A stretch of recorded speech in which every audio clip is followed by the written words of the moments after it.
Korban tewas kecelakaan bus rombongan siswa SMK Lingga Kencana Depok di Jalan Raya Desa Palasari, Kecamatan Ciater, Kabupaten Subang, Jawa Barat, Sabtu 11 Mei 2024 bertambah menjadi 11 orang.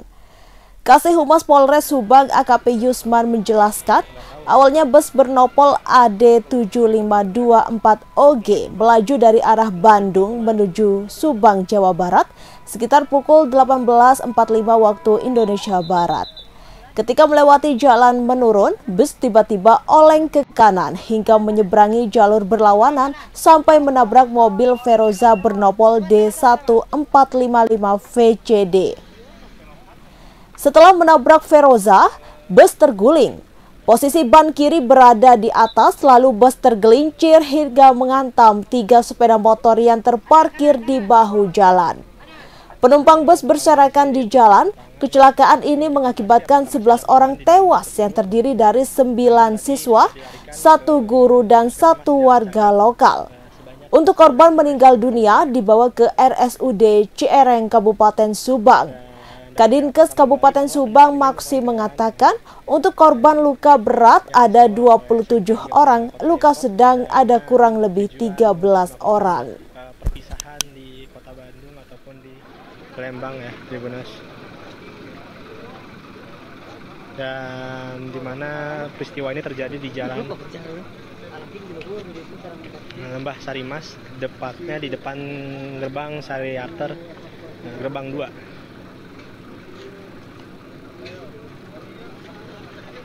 Di mana tadi berdasarkan video amatir terlihat banyak sekali warga yang tergeletak dan kemudian kendaraan roda 2 yang mengalami kerusakan parah. Pada sekitar pukul 18.45 waktu Indonesia bagian barat, dan informasi awal diduga untuk bus ini diduga mengalami remblong.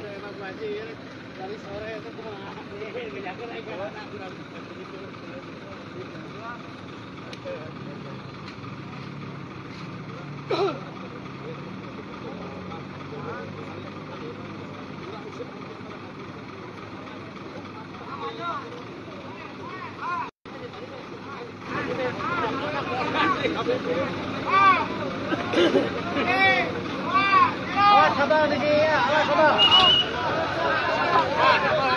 Mundur, berwarga untuk berdoa. Masih listrik enggak?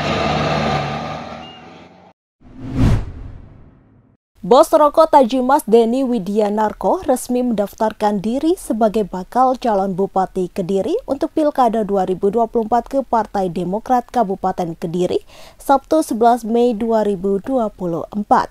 Denny merupakan orang pertama yang mengambil berkas pendaftaran bakal calon Bupati Kediri dan mengembalikan formulir pendaftaran tersebut ke Partai Demokrat Kabupaten Kediri. Denny mengaku ada beberapa alasan ketika ia memutuskan memilih Partai Demokrat. Salah satunya ia menyebut sesuai dengan namanya yakni Demokrat. Denny meyakini partai tersebut menjunjung tinggi asas-asas dan marwah demokrasi. Tak hanya itu, Denny menilai Partai Demokrat akan memperjuangkan bagaimana demokrasi bisa berjalan baik di wilayah Kabupaten Kediri. Denny mengatakan dirinya telah mengembalikan 2 formulir pendaftaran kepada 2 partai politik di Kabupaten Kediri. Pertama yakni ke Partai Nasdem dan yang kedua adalah Partai Demokrat. Ditanya terkait apakah Denny tertarik untuk mendaftarkan diri sebagai calon independen, ia mengaku masih akan berusaha untuk mendapatkan rekomendasi dari partai. Sementara itu, Ketua DPC Partai Demokrat Kabupaten Kediri, Muhammad Zaini mengaku pihaknya mengapresiasi upaya pendaftaran dari Denny Widianarko. Zaini menyebut Denny adalah orang pertama yang mengambil dan mengembalikan formulir pendaftaran bakal calon Bupati Kediri di partainya. Hari ini saya menyerahkan berkas pendaftaran kepada Partai Demokrat. Seperti halnya pada waktu yang lalu saya sudah mengambil, jadi sebagai bentuk komitmen saya untuk maju pilkada calon Bupati Kabupaten Kediri, saya harus menyerahkan. Dan saya harapkan untuk Partai Demokrat bisa menerima, bisa memfollow up ini sehingga menjadi modal bagi saya untuk yakin untuk berjuang menata Kediri yang lebih baik. Kenapa pilihannya ke Demokrat juga? Saya yakin Demokrat dari kata namanya Partai Demokrat pasti menjunjung tinggi asas-asas marwah demokrasi. Jadi saya yakin Demokrat akan memperjuangkan bagaimana demokrasi di Kediri bisa berjalan dengan baik sehingga nanti bisa menghasilkan pemimpin-pemimpin yang baik. Dengan pemimpin-pemimpin yang baik akan menjadikan Kediri menjadi Kediri yang baik. Sejauh ini berapa parpol yang sudah dikembalikan formulirnya? Saya sudah mengembalikan kepada 2 partai politik. Jadi yang pertama adalah Partai Nasdem, yang kedua adalah Partai Demokrat ada hari ini. Untuk parpol yang lain Pak, sudah melakukan komunikasi? Kita ada namanya itu instrumen partai politik. Dan saya yakin partai politik di Kabupaten Kediri masih mempunyai bentuk integritas.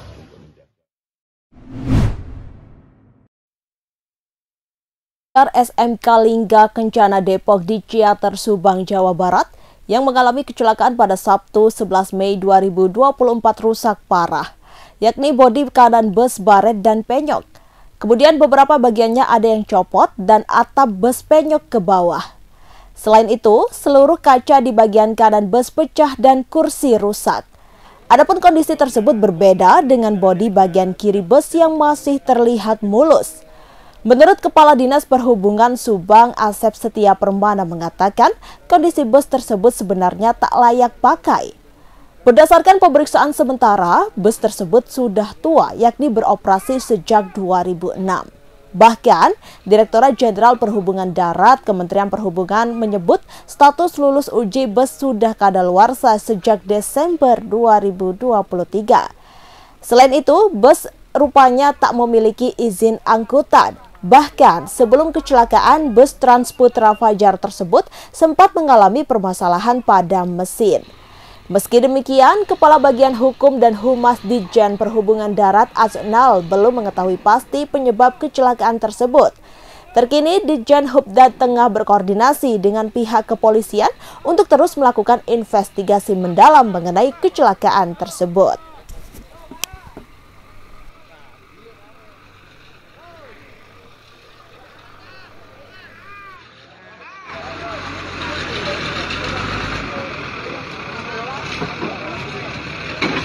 Mundur, woi.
Dari Mas ini terlihat panjang ya Tribuners,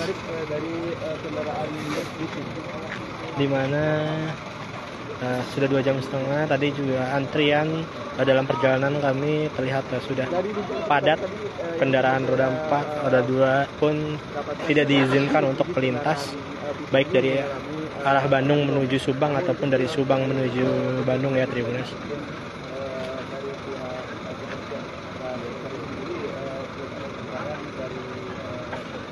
Dan untuk informasi awal bahwa kendaraan diduga mengalami remblong dan dikabarkan menabrak sejumlah kendaraan yang berada di depannya, baik itu kendaraan roda 2 ya Tribuners, di mana hingga kini sudah dibawa untuk korban ke puskesmas dan Cagak.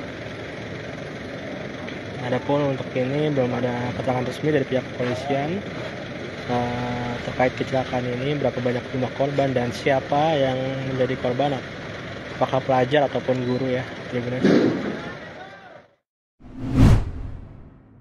Serangan pasukan pertahanan Israel atau IDF ke Rafah tak sepenuhnya berhasil dan sesuai harapan.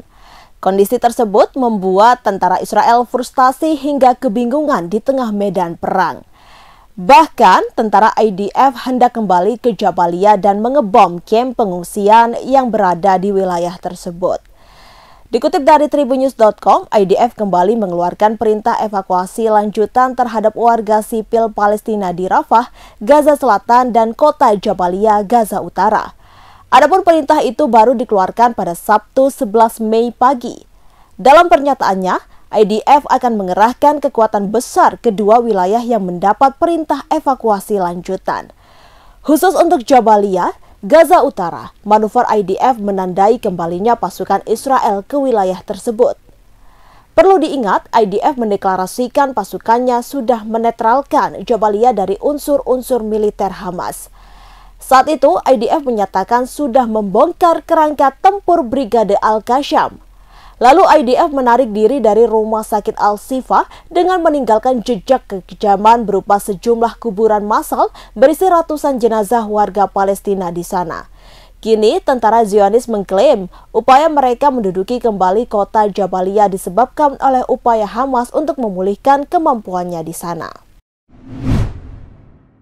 Korban tewas akibat kecelakaan bus pariwisata yang mengangkut siswa SMK Lingga Kencana Depok bertambah menjadi 11 orang. Selain 11 korban tewas, kecelakaan itu juga mengakibatkan 17 orang luka berat. Kecelakaan maut tersebut terjadi di Jalan Raya Ciater, Subang, Jawa Barat pada Sabtu 11 Mei malam. Bus rombongan perpisahan SMK itu terlibat kecelakaan dengan 3 unit sepeda motor dan 1 unit kendaraan roda 4. Kapolda Jawa Barat Irjen Pol Ahmad Wiyagus mengonfirmasi jumlah korban tewas akibat kecelakaan itu berjumlah 11 orang.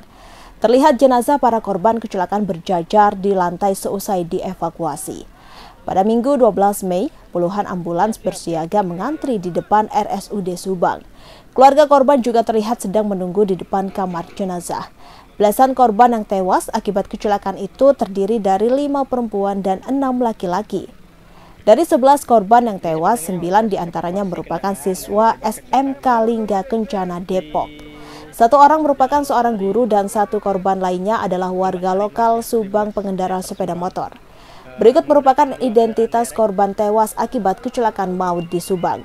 Yang pertama ada Ade Nabila berjenis kelamin perempuan, kedua Mahesa berjenis kelamin laki-laki, selanjutnya ada Desi Yulianti berjenis kelamin perempuan, Intan Fauzia berjenis kelamin perempuan, selanjutnya ada Dimas Aditya berjenis kelamin laki-laki, selanjutnya ada Robiatul berjenis kelamin perempuan, lalu ada Ahmad Fauzi berjenis kelamin laki-laki, Intan Rahmawati berjenis kelamin perempuan, Suprayogi yang merupakan guru SMK Lingga, selanjutnya ada Tiara berjenis kelamin perempuan dan Raka berjenis kelamin laki-laki warga Cibogo, Subang, Jawa Barat yang merupakan seorang pengendara motor.